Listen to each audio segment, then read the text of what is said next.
Good evening મિત્રો. Video start કરીએ તે પહેલા જાહેર ચેતવણી.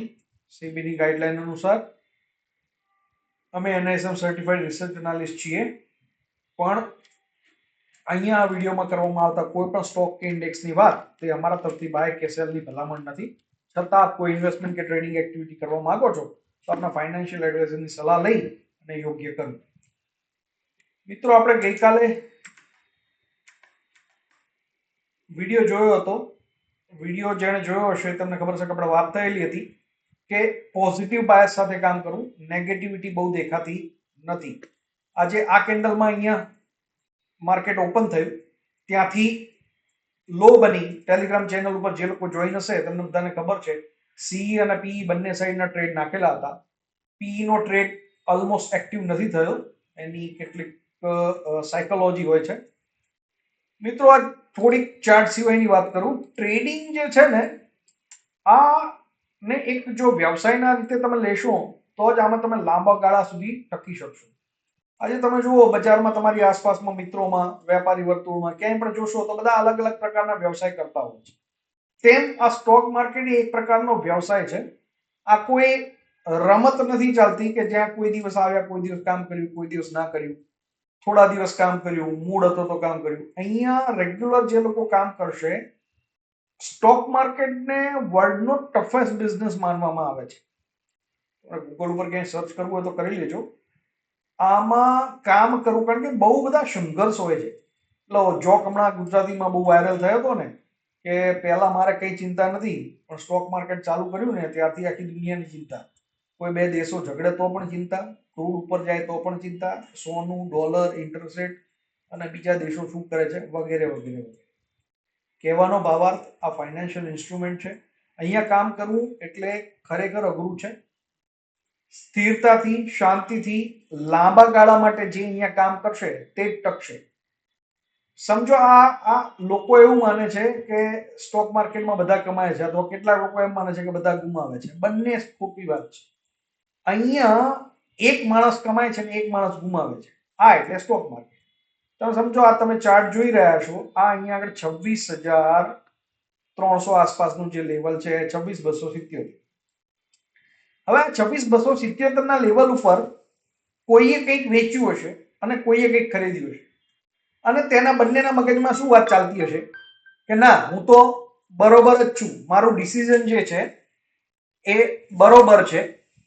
તો એને એવું લાગતું હશે, તો બંનેને એવું લાગતું હશે કે હું નફો કરવા માટે જ કંઈક કરી રહ્યો છું.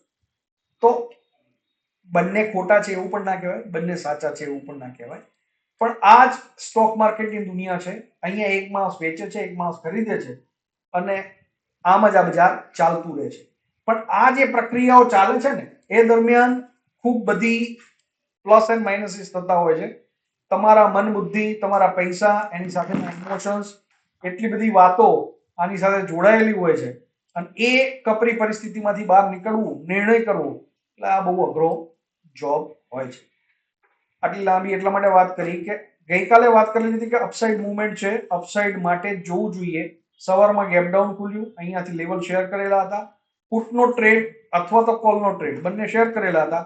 પુટનો ટ્રેડ બનતો નતો, કોલના ટ્રેડમાં અંદાજે 37 કે 38 પોઈન્ટ આપણે કવર કરેલા હતા, જે ટેલિગ્રામ ઉપર તમે જોઈ શકો. તો સ્થિરતાથી જે કામ કરે તે જ આમાં પૈસા કમાવી શકે. ઉતાવળા, અનગઢ અને ગમે તેવા નિર્ણયો નુકસાનમાં જ પરિણમે. આવતીકાલે શું કરવું અને કેવી રીતે કામ કરી શકાય?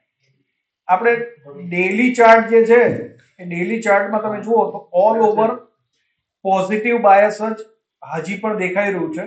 નેગેટિવિટી એને જનરેટ કરી નથી. તો આવા સમયે આપણે શું કરી શકાય? કાલે એક્સપાયરીનો દિવસ છે, ગુરુવાર છે.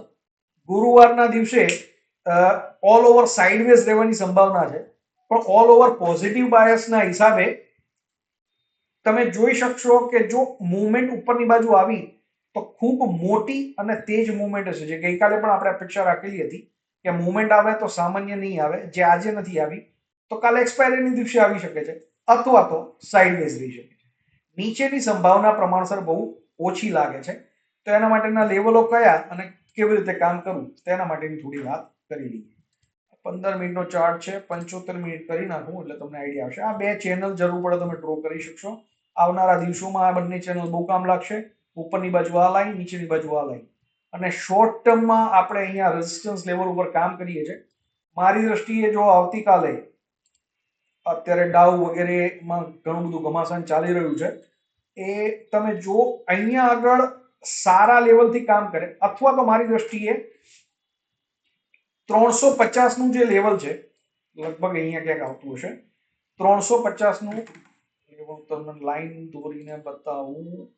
350 અહીંયા, આ જે 350 આસપાસનું લેવલ છે, એ માનો કે ગેપઅપમાં ખુલી જાય.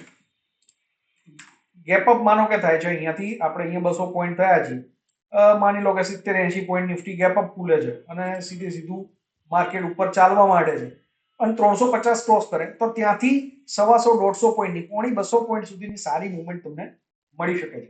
પણ ઓલ ઓવર ઉપરની સાઈડનો વ્યૂ વધારે રાખવું જોઈએ. નીચેની સાઈડ હાલ માર્કેટ દેખાતું નથી. શું કામ આવું આપણે કહી રહ્યા છીએ? આ ડેઈલી ચાર્ટ છે આપણો બેંક નિફ્ટી. બેંક નિફ્ટી જ મજબૂત છે અને એ જ મજબૂત ઊભી છે. ઓલ ઓવર આજ મિડ કેપ પર થોડા શાંત હતા અને ઉપરથી છેલ્લી અડધી કલાકમાં થોડું પ્રોફિટ બુકિંગ આવ્યું છે, એટલે મિડ કેપ થોડી ઢીલી પડી છે. પણ ઓલ ઓવર બેંક નિફ્ટીનો સપોર્ટ સારો છે અને વીકેન્ડમાં એના રિઝલ્ટ છે, એને આધીને એવું લાગે છે. અત્યાર સુધી ઘણા બધા બેંકના ન્યૂઝ પોઝિટિવ આવી રહ્યા છે. જે લોકો ન્યૂઝ ટ્રેક કરતા હશે એમને ખબર હશે, તો એ પ્રમાણે તમે જોઈ શકો છો. ઓલ ઓવર યા તો એક્સપાયરીના દિવસે કામ ન કરવું, અને જો કામ કરો તો નેક્સ્ટ એક્સપાયરીના ટ્રેડ લેવા એ વધારે હિતાવહ છે. આજનો વિડીયો આટલે જ રાખીએ છીએ. શુક્રવારનો વિડીયો અને વીકેન્ડ એનાલિસિસમાં પાછા મળીશું. આભાર.